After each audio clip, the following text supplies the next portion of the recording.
is Apostle Herman Bibbs.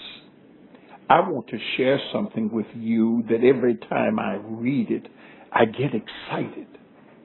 Jeremiah 29:11 says that God thinks successful thoughts in your direction. Those thoughts are thought toward you in order that you can have an expected end.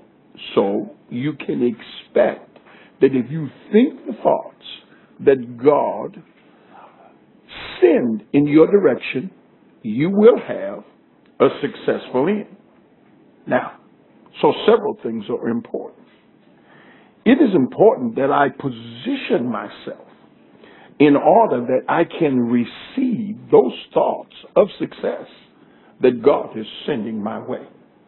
In order to do this, there are three things that I must do. First, every person must learn the importance of daily having a period of silence.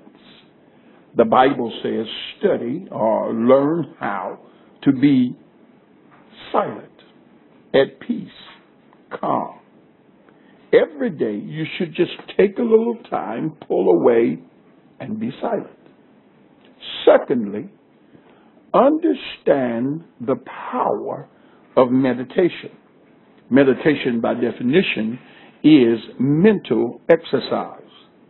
There are many promises that God has made in His Word, and so, regardless of your situation, there is a promise that God has made to bring you out, to bless you. Find that promise, center your mind on that promise, and meditate on it. And then finally, the power of prayer, the ability to communicate with God. Remember, God is thinking successful thoughts. You can be a success. You have just been repaired.